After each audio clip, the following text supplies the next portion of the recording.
Hello student, A1 study गुरु में आपका स्वागत है। मैं इफ्तिखार सर।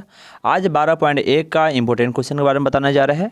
12.1 का 3 क्वेश्चन इंपॉर्टेंट है, जिसमें है 12.1 का पहला नंबर। 12.1 का पहला नंबर में लिखा हुआ है, दो वृत्तों की त्रिज्याएं क्रमशः 19 सेमी 9 सेमी है, तो उस वृत्त की त्रिज्या ज्ञात करें जिसकी परिधि इन दोनों वृत्त के परिधियों के योग के बराबर है। यानी दो गो वृत्त के परिधि त्रिज्या दिए हुआ है। एक नंबर सवाल है कि दो गो वृत्त है, तो हम लिख देंगे पहला वृत्त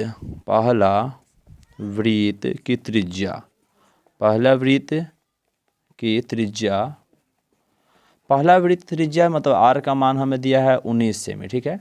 दूसरे वृत्त की त्रिज्या दिया हुआ है, दूसरे वृत्त की त्रिज्या, दूसरा वृत्त की त्रिज्या यानी आर का मान दिया हुआ है 9 सेमी। तो कह रहा है तीसरे वृत्त की त्रिज्या ज्ञात करें। क्या ज्ञात करें? तीसरे वृत्त की त्रिज्या नहीं पता है। तीसरे वृत्त की त्रिज्या बराबर हम यानी आर बराबर लिख दिए वाट, जो हमें नहीं पता है। आइए हमें क्या करना है, ज्ञात करना है। कंडीशन ये है कि तीसरे वृत्त की जो परिधि है, प्रश्न से हमें क्या कहा गया है कि तीसरे वृत्त की जो परिधि होगा, तीसरे वृत्त की जो परिधि है दोनों वृत्त के परिधि के योग के बराबर है। मतलब पहला वृत्त और दूसरे वृत्त के परिधि के जोड़ के बराबर है। तो यहाँ लिख देंगे पहले वृत्त की परिधि, पहले वृत्त की परिधि जोड़ दूसरे वृत्त की परिधि।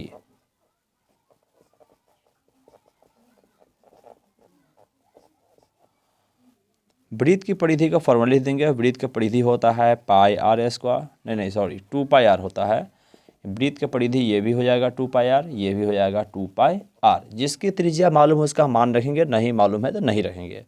देखते हैं पाई तीनों में है, पाई यहाँ भी है, यहाँ भी, यहाँ भी। जब जो चीज़ कॉमन होता है उसका मान नहीं रहेंगे। तो यहाँ 2 पाई आर हम रहने देंगे बराबर 2 है पाई है। इसका त्रिज्या कितना हो जाएगा? पहले वृत्त की त्रिज्या मेरा 19 सेमी है, तो पहले वृत्त की परिधि में रख देंगे 19 सेमी जोड़ 2 पाई है। दूसरे वृत्त त्रिज्या कितना है? 9 सेमी, तो रख देंगे 9 सेमी।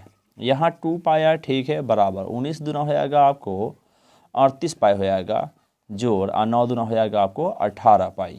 2 पाई आर ठीक है। 38 और 18 को जोड़े है तो 38 18 लगभग हो जाता है 56 पाई हो जाता है। 8 16 के 6 1 और 3 1 4 1 5 56 पाई हो जाता है। अब हमें क्या करना है, त्रिज्या निकालना है। त्रिज्या छोड़कर बाकी बट्टा में ले आएंगे तो 56 पाई आ बट्टा है, ये 2 पाई बट्टा में आ जाएगा। पाई से पाई खत्म और 2 से ये कटेगा 28 मरतबा। त्रिज्या का मान कितना हो गया? 28 सेमी। मतलब तीसरी त्रिज्या का मान कितना हो जाएगा? 28 सेमी, जो इसका क्या है फाइनल आंसर है। क्लियर है? चलिए दूसरा नंबर सवाल में भी सेम पहला जैसा सवाल है। लिखा हुआ है दो वृत्त की त्रिज्याएं क्रमशः 8 सेमी 6 सेमी। दो वृत्त है जिसकी त्रिज्या दिया हुआ है। पहले वृत्त की त्रिज्या जो यानी आर है वो 8 सेमी है। दूसरे वृत्त की त्रिज्या, दूसरे वृत्त की त्रिज्या जो हो जाएगा ना वो आर है आपको 6 सेमी।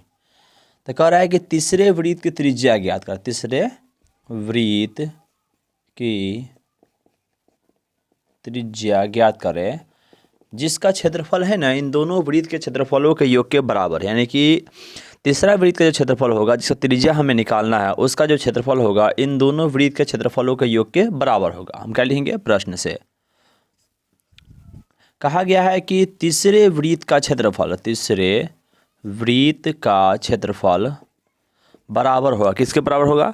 तो पहले वृत्त का क्षेत्रफल जोड़ दूसरे वृत्त का क्षेत्रफल, यानी पहले वृत्त का क्षेत्रफल जोड़ दूसरे वृत्त का क्षेत्रफल।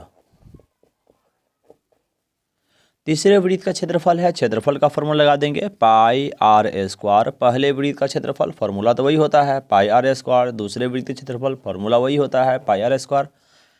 मान रखेंगे पाई है, देख रहे हैं पाई तीनों में है तो पाई का मान नहीं रहेंगे, पाई रहने देंगे आर स्क्वायर। यहाँ पाई का मान नहीं रहेंगे, लेकिन पहले वृत्त की त्रिज्या हमें मालूम है कितना है, 8 सेमी है। लिख देंगे 8 के स्क्वायर जोड़ पाई इंटू आर स्क्वायर। दूसरे वृत्त की त्रिज्या कितना है? 6 सेमी। दूसरे वृत्त की त्रिज्या रख देंगे 6 के स्क्वायर। पाई आर स्क्वायर ठीक है, पाई है इंटू 8 के स्क्वायर हो जाता है 64 प्लस पाई ठीक है 6 के स्क्वायर हो जाता है 36। यहाँ पर पाई आर स्क्वायर बराबर 64 गुने पाई करेंगे तो हो जाएगा मेरा 64 पाई, जबकि 36 गुने पाई करेंगे तो हो जाएगा 36 पाई हो जाएगा।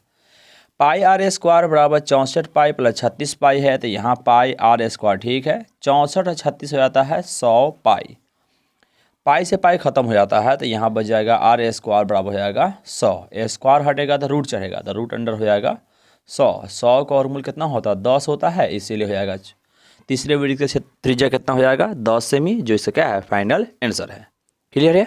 चलिए अब आते हैं पांचवा सवाल में। तीसरा चौथा उतना इंपॉर्टेंट नहीं है, पांचवा सवाल है। पांचवा सवाल सिर्फ ऑब्जेक्टिव पूछता है, इसमें भी उतना फोकस करने की जरूरत नहीं है। इसमें लिखा होगा निम्नलिखित में सही उत्तर चुनिए और अपने उत्तर का औचित्य दीजिए। मतलब कि ऑप्शन है ऑब्जेक्टिव के आधार पर है। लिखा हुआ है कि यदि एक वृत्त का परिमाप और क्षेत्रफल संख्यात्मक रूप से बराबर हो तो वृत्त की त्रिज्या क्या होगा। एक वृत्त है, वृत्त में त्रिज्या नहीं मालूम है त्रिज्या क्या होगा, लेकिन कह रहा है कि इस वृत्त का जो क्षेत्रफल होगा और इसका परिमाप होगा, दोनों क्या होगा आपस में बराबर होगा। तो प्रश्न से हमें कहा गया है कि वृत्त का जो क्षेत्रफल है ना, वृत्त का क्षेत्रफल बराबर हो जाएगा वृत्त का परिमाप। वृत्त का परिमाप, और वृत्त का परिमाप होता है ना, उसी को हम लोग परिधि भी बोलते हैं। क्या बोलते हैं परिधि। वृत्त का क्षेत्रफल का फॉर्मूला होता है मेरा पाई आर स्क्वायर, वृत्त का परिमाप का होता है 2 पाई आर। पाई से पाई खत्म हो जाएगा, यहाँ आर स्क्वायर, यहाँ एक आर है, तो एक आर से एक आर खत्म हो जाता है, तब बच जाता है आर बराबर 2। इसमें मात्रक नहीं दिया था, इसलिए 2 इकाई लिख देंगे या 2 मात्रक लिख देंगे, वही मेरा आंसर होगा। यानी इसका आंसर कितना हो जाएगा 2 इकाई, यही इसका आंसर ही होता है। क्लियर है। चलिए ये ऑब्जेक्टिव में अक्सर पूछे जाते हैं, इसको ध्यान रखिएगा।